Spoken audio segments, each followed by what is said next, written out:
The late 50s were a pretty good time for the Cleveland Indians, and that all came to an end with the trade of fan favorite Rocky Colavito. And with this, the franchise went through decades of terrible play, and as of now, they had the longest World Series drought. So let's look at how Rocky Colavito became a fan favorite, and how some feel this trade cursed the franchise. Totally sports-esque. Major League.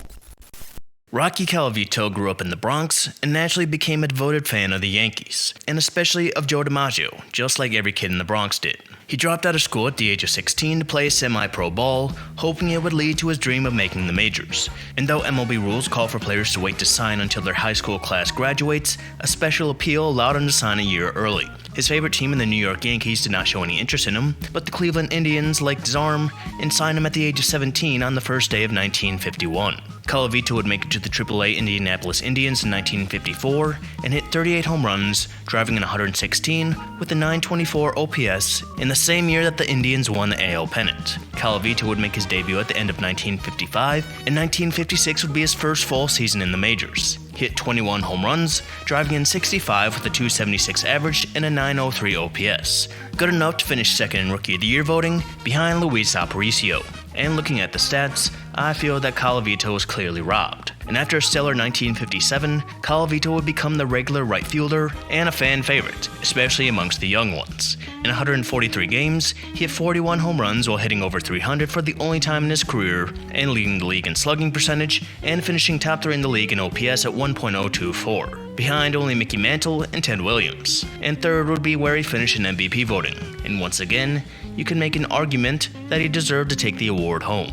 Despite the great year, Cleveland finished with just one more win than they had the year prior at 77, but in 1959, surprisingly, the team made a serious run for the AL pennant, and Colavito was a huge part of that. He became the first player in franchise history to hit 40 home runs in back-to-back seasons, after hitting 42 in 1959, which tied Harmon Killebrew for the most that season. He also drove in 100 runners for the second straight season, and led the league in total bases and extra base hits. And the highlight that year, and his whole career according to Colavito himself, was on June 10th, when he hit 4 home runs at Memorial Stadium against the Orioles, doing so in 4 consecutive at-bats, making him just the 8th to do so, with only 10 doing so after. He finished 4th in MVP voting, as he made the All-Star team for the first time, and though they finished 5 games out of first, he was a big reason 1.5 million fans came to Municipal Stadium that year, reversing the declining trend, and going a long way in ending speculations that the team was moving to Minneapolis. And someone who was given a lot of credit for the surprising season was GM Frank Lane,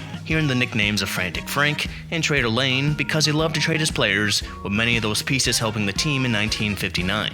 And just because they had a good season, it didn't mean he was going to stop. During the offseason, he traded perhaps their best all-around player in Manny Manuso, their promising rookie in Gordy Coleman, and their winningest pitcher in Cal McClish. And the biggest move of all was one that rocked the fanbase when they traded Rocky Colavito to the Detroit Tigers in exchange for Harvey Keunn. Lane said the reason for the trade is he wanted the team to be less dependent on the home run. Despite hitting 42 home runs in 1959, Rocky's average dropped almost 50 points, unlike Harvey Keunn, who won the batting title in 1959, hitting .353. Colavito was officially traded just 2 days before opening day, and despite Keunn being a great hitter, Cleveland fans were not happy. Colavito was perhaps the most loved player with his good looks and willingness to sign autographs for hours after the games. And with the poor reception, Frank Lane said, "They won't holler if we win," which is the same thing gambling addicts tell their wives before going to the casino. And in 1960, fans ended up hollering because they did not win. They won 13 less games than the year before, with their lack of pitching depth, finishing 21 games out of first as 500,000 less fans bought tickets to a game. And as for their Colavito replacement, Harvey Keunn faced a few injuries, and his average dropped by 45 points. While it was still .308, it was a big decrease. And while Colavito had his worst year of his career to that point in his first year in Detroit, it was what happened after this year that showed why the trade was a disaster. Frank Lane furthered his reputation when he traded Keunn after just 1 season, trading him to the Giants for Johnny Antonelli and Willie Kirkland, who was a home run or bust guy just like Colavito, only worse. And this would be the last trade that Trader Lane would make, as his contract was not extended after 1961. While he helped give them a good season in 1959, the trade would be his legacy, which he tried to justify by saying he traded a hamburger for a steak. To which Tigers GM Bill DeWitt jokingly said he likes hamburgers. While that hamburger wasn't too great in 1960, he rebounded in his next 2 seasons, He made the All-Star team in both years, hitting 82 home runs with his 45 in 1961 giving him a career high.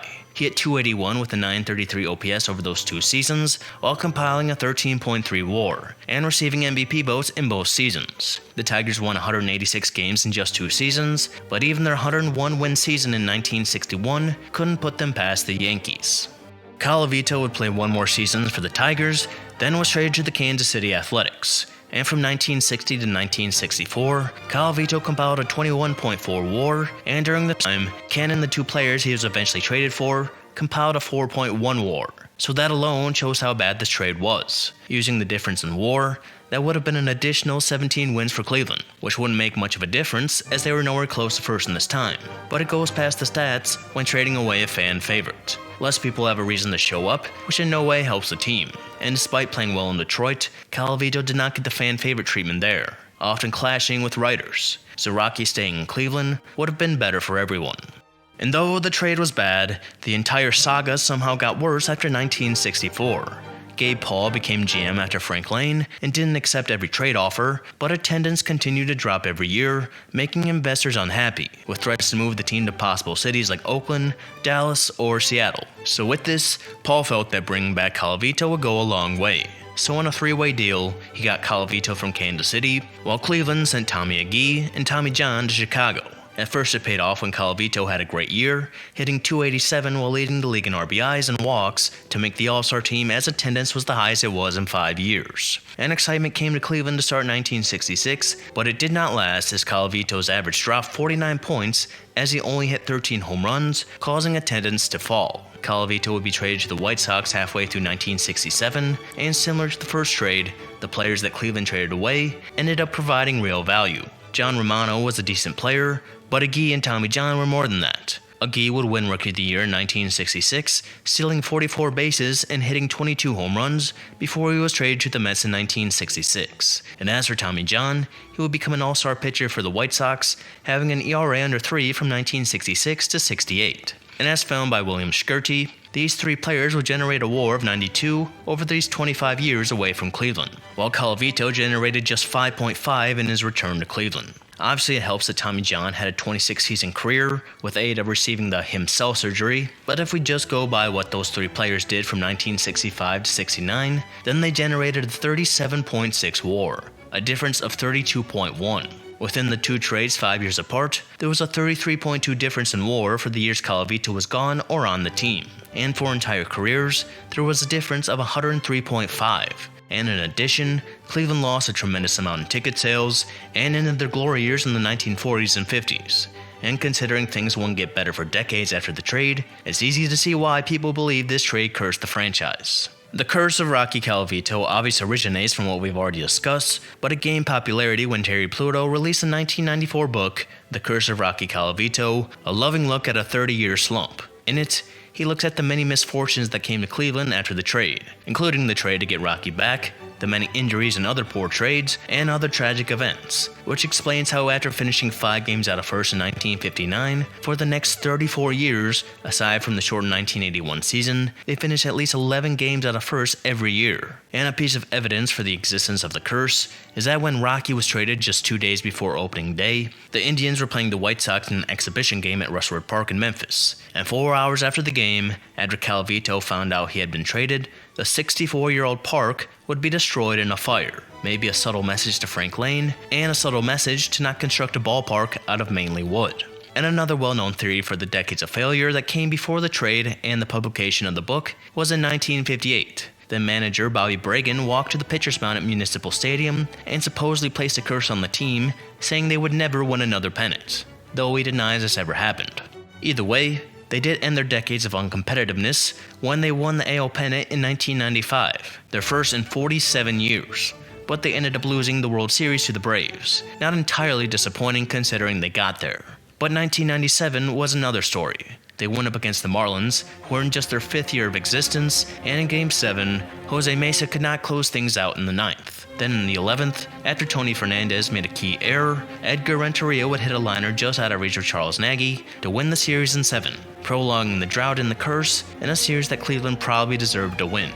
And those great late 90s teams were never able to make it back there after losing the World Series to two teams who had never won it, with this being the first in Atlanta for the Braves. And their next best chance came in 2007, when they had a 3-1 lead in the ALCS against the Red Sox and unfortunately lost 3 straight, denying their chance to face another team formed in 1993 in the World Series. Something Rockies fans may be upset about, considering their track record of facing teams that never won before. And I would say, including the curse of Rocky Colavito, there's 5 famous curses against teams in baseball, with the curse of the Billy Goat, curse of the Bambino, curse of the Black Sox, and the curse of Coogan's Bluff. And prior to 2016, 3 of those curses had been broken.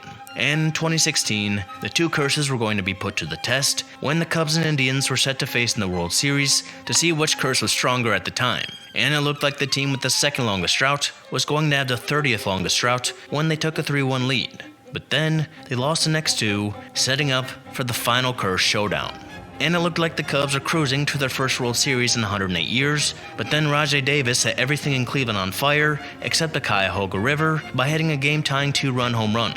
And after a scoreless ninth, the baseball gods sent the rain to Cleveland that should have been given to Russword Park. The Cubs were able to regroup, and after scoring 2 in the 10th, they were able to win their first World Series since 1908 and break their curse, leaving the curse of Rocky Colavito still standing. So for a quick recap, Cleveland's 3 World Series appearances since 1954 were losses to 2 teams that never won the World Series and one that hadn't won in 108 years. So it's easy to see why people believe in this curse, and considering Cleveland in itself is a cursed sports town that has won 1 title since 1964, then it's basically an entire representation, and one that's a little under the radar.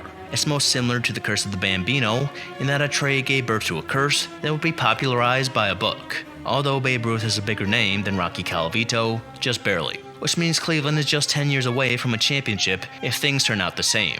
And you can watch my video about Kenny Lofton to see a Cleveland legend who had a little bit of the Cleveland curse rub off on his entire career.